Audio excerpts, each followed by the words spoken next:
Hello, friends. This is Dave Hurwitz, executive editor at ClassicsToday.com, here to talk about the best recordings of Shostakovich's Symphony Number 9. Now, the Ninth Symphony was another one of the ones that got him in trouble. Why? Because it's light, it's happy, it's comedic, and oh, the authorities were so irritated. They wanted his ninth to be like the ninth. In other words, a huge choral extravaganza extolling Stalin. And Shostakovich kept saying that's what he was going to do. But somehow he never quite managed to do it. And after that, after his own ninth, he started putting things in his shelf and not performing them because people had expectations that he had no intention of meeting.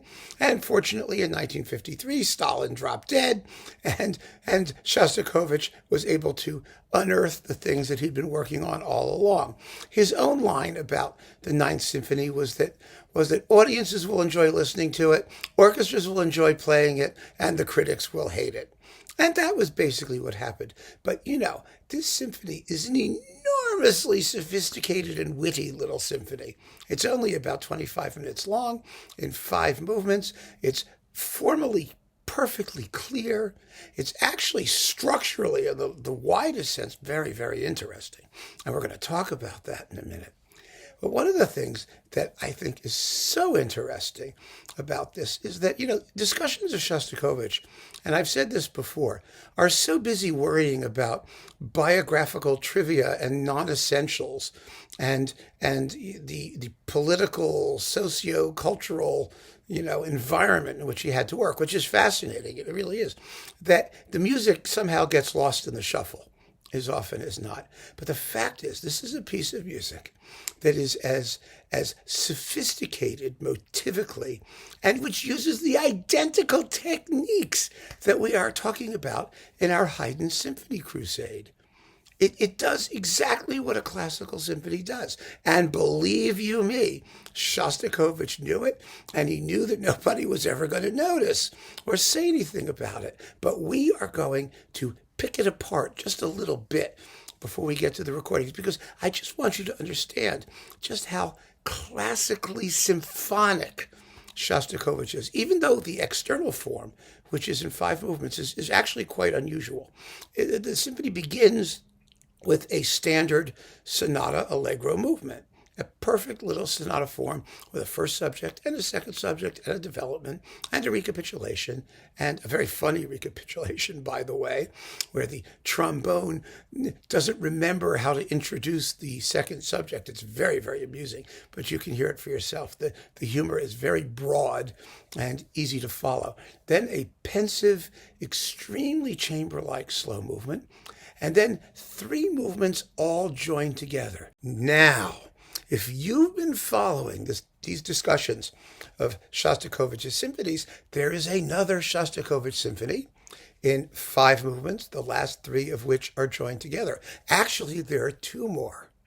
There's number 13, Babi Yar, which is actually quite interesting in its resemblance formally, but the one I'm thinking of particularly is the one that comes immediately before this one, number 8. And in fact, the 3 joined movements in this particular symphony are exact analogs, comic light analogs, to the unbelievably dark, harrowing, bitter, alienated, and at last exhausted last 3 movements of the 8th Symphony, which are enormously longer. I mean, the finale of the 8th alone is half as long as this symphony, the whole symphony. But the last 3 movements consist of a scherzo with, in the middle trio section, a dashing trumpet solo, exactly as happens in the 8th Symphony, followed by a sort of recitative type movement for bassoon, largely for bassoon, with 2 big stentorian brass interjections. These interjections are actually quite similar thematically to the Passacaglia theme, which follows the toccata in the 8th Symphony, that toccata scherzo. And it's the similarity is unmistakable. Although, like I said, the whole thing, it's like 3 minutes long as opposed to 12. And the emotional ambience, although it is the darkest and most serious part, probably, along with bits of the slow movement of this entire symphony, it's still completely different. There's none of the threat. There's none of the numb, paralyzed shock that you hear in the Eighth Symphony. And then a witty finale, which begins as does that of the Eighth, with, a bassoon solo playing the main theme. It's really, really interesting if you look at that little 3-movement complex and just consider for a moment what Shostakovich is doing with it, because it really there's no question in my mind, because he wrote it. He had these symphonies sitting here, and he went, "Oh, okay." It wasn't unconscious. He knew exactly what he was doing. And he's possibly making a comment on some people who said that the Eighth Symphony was in itself too dark and too heavy. And so he does the same thing, and he makes it rather light and rather zippy. And people are still complaining about it. The guy couldn't win. I just think it's marvelous. But the point I want to make with some musical examples here, and they are all taken from this wonderful performance with featuring Vasily Petrenko and the Royal Liverpool Philharmonic Orchestra on Naxos, which is one of the fine performances I'll be recommending. Anyway, this entire symphony is essentially based on the first subject of the first movement. Now, the first subject of the first movement has 2 separate components, 2 separate themes. And if you know those themes, then you're going to know the rest of the symphony. And it is so wonderful to hear how Shostakovich, in the most Haydnesque possible way, transforms these motives, these melodic concepts. They don't have to be literal quotations. As with all the great classical composers, it's not about literal quotation. It's about conceptualization. It's about constructing melodies out of certain patterns. And that's exactly what happens here. But let's listen to it. I want to play you essentially the part of the first subject that really matters. It's the very opening of the symphony, and there are 2 ideas. Here's the whole thing, and then I'm going to play you the extra idea that really sort of is the linchpin from which Shostakovich is going to build the entire structure. So here it is.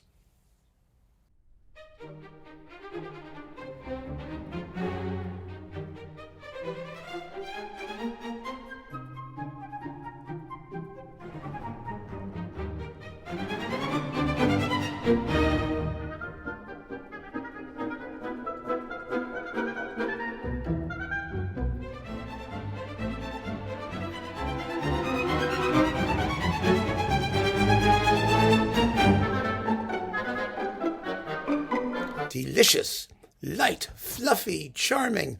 And you may have noticed the oboe's sort of next theme. That's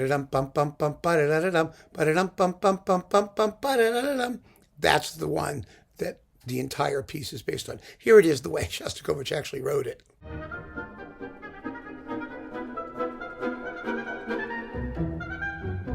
Now, what you need to remember is not so much the theme itself as its shape. That is, it rises in sort of two phases, and it's stepwise. Bump, bump, bump, bump, bump, bump, ba-da-da-da-dum, ba-da-dum, bump, bump, bump, bump, bump, bump, bump, and little 2-note sniglets. So you could call it like a ladder or a stairway. It's a chain of little 2-note sniglets moving stepwise. That is up the scale that way. And that is exactly what we will find in all of these other movements at crucial moments. For example, I am going to play you now a bit of the second movement. There's a wonderful slow waltz in the second movement after the opening theme on the clarinet. And it's a stepwise, beautifully stepwise theme that does exactly what this one does. So I'm going to play you the first movement bit and then the slow movement bit. So you'll hear the relationship between the 2.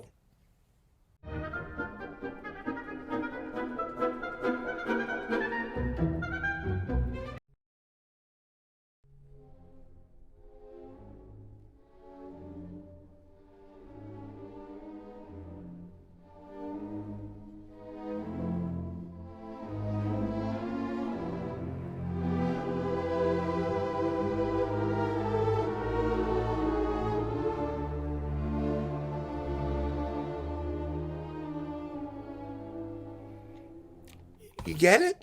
Dum bum bum bum bum bum ba da da da dum. Then dum ba dum ba dum ba da da da dum ba dum ba dum ba da da da dum ba da. It's essentially the same melody, and it's constructed a very similar way. But because it's much slower, because the intervals are a little different, you may not catch it at first. Now, the scherzo is even more interesting because the opening two ideas of the scherzo track the entire first subject of the first movement, just played completely, unbelievably fast. It's such a blur, and of course, because it's so quick, it has a lot more notes than the original idea on which it's based. But if you listen to it as two themes, one of which has a rising stepwise motion, then you're going to know right away that this is essentially a jokey, get it, scherzo, that's what a scherzo is, a joking reminiscence or development of the first subject of the first movement. So again, here is the entire first subject bit that I was using, and then we're going to cut, there's a little pause, and you'll hear the opening of the scherzo. And you'll hear exactly, listen for that stepwise motion. That's always the dead giveaway. It really helps to figure out where you are in this symphony.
I mean, you may not hear right away. Da da da dum ba da da da da dum ba ba ba dum bum. The opening of the scherzo is ba ba ba ba ba ba. It's so quick, but the shape of it is actually pretty similar to what we heard in the first movement. But then you get bum ba dum bum ba dum bum ba dum bum ba dum bum ba dum bum ba dum bum ba dum bum ba dum, and the strings, and there is your stepwise second bit of that first subject. And that is how we know where we are. Now, the scherzo, I said, after that wonderful trumpet solo in the middle, peters out and into the darkish transitional fourth movement, which begins with a brass proclamation. And that brass proclamation is, once again, our stepwise theme. So here is the stepwise theme as it appears in the first movement, followed by the brass thing that begins the fourth movement.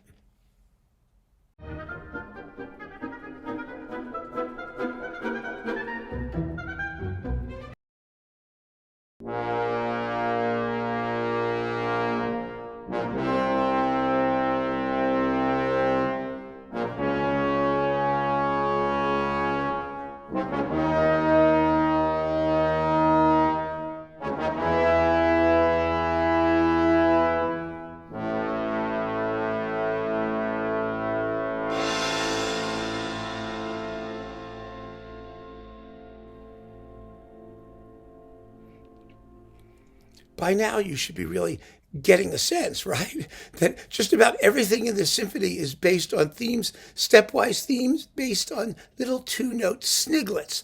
Now, of course, I'm only playing you the bits that are related to other bits. Each movement has its own thematic material as well. Otherwise, the whole thing would sound incredibly mechanical and tedious. It doesn't have to even be the most important idea in the movement, although often it is. The point is that these things appear somewhere. The slow movement, for example, begins with its beautiful melancholy woodwind theme, and that waltz is a subsidiary theme. So it's not something that you need to necessarily assume is going to be the principal idea everywhere. The point is simply to suggest resemblance and to understand the organic cohesion that progressively knits the work together. It's just marvelous. And the finale begins with a wonderful stepwise theme. Ba-da-dum bum bum bum bum bum bum bum bum ba-da-dum ba-da-da.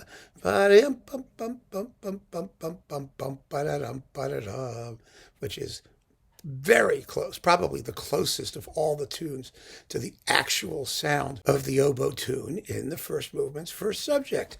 And here they are. Again, the little oboe tune followed by its variation, let's say, at the beginning of the finale.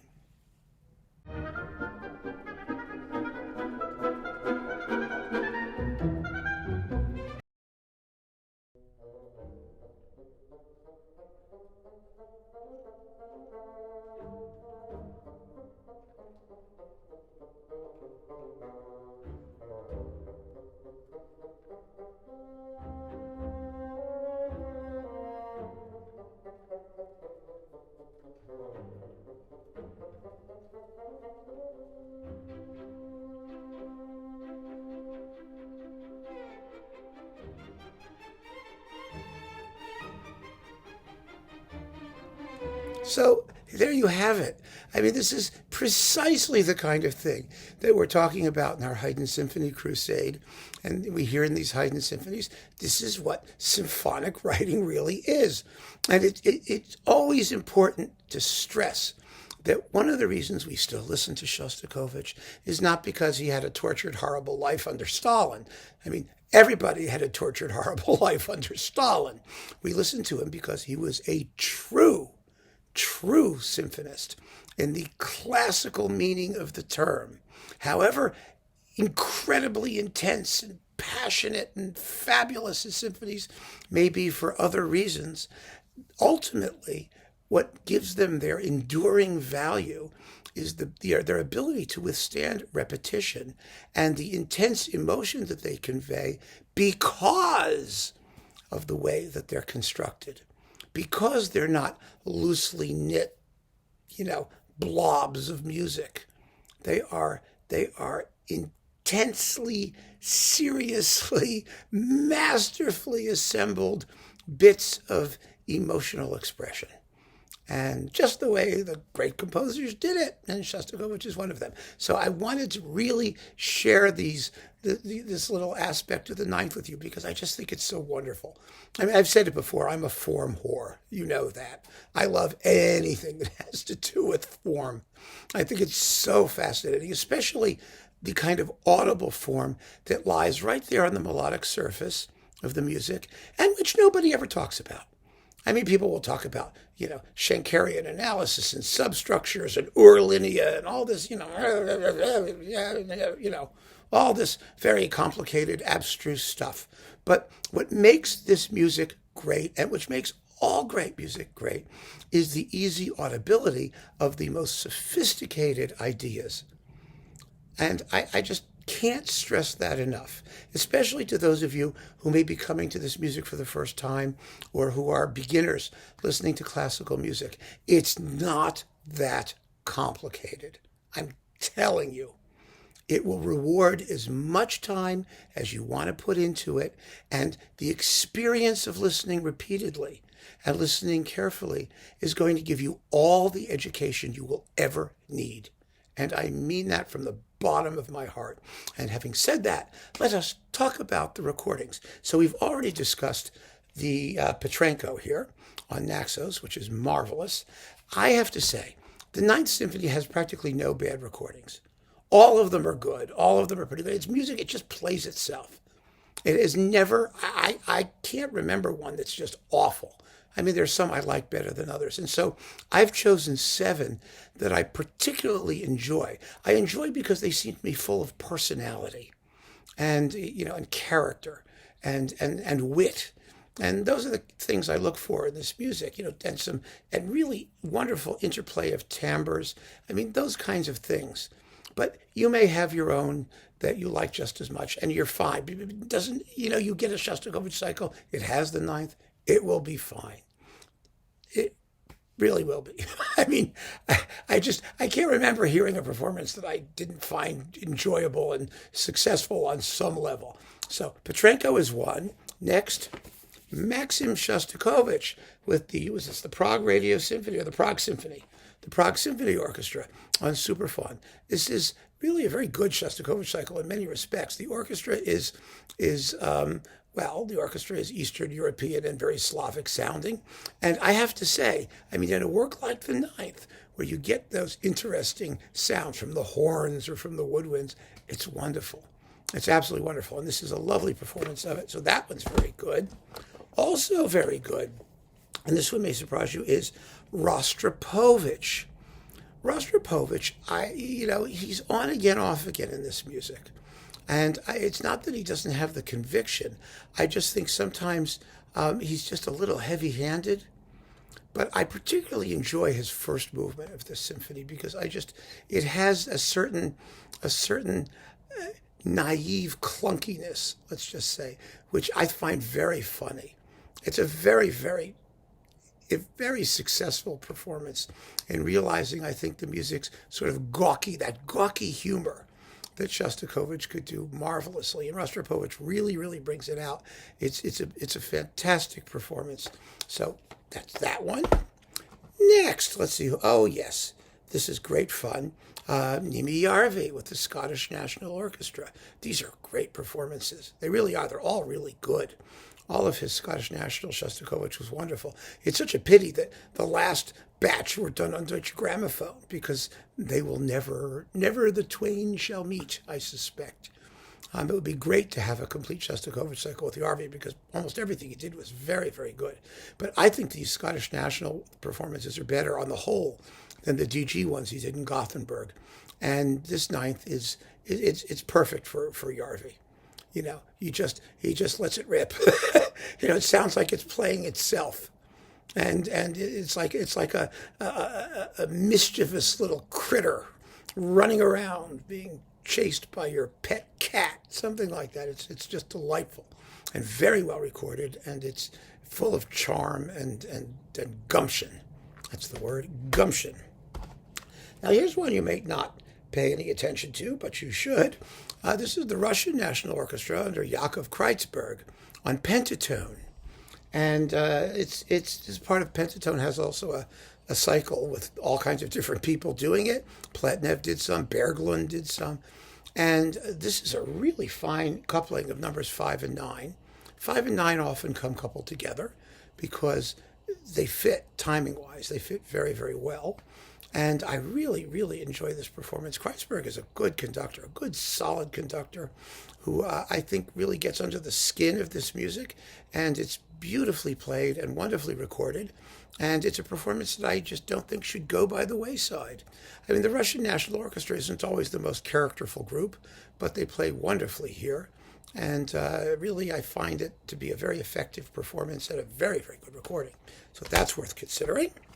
Also, I think essential, absolutely essential, Bernstein with the New York Philharmonic.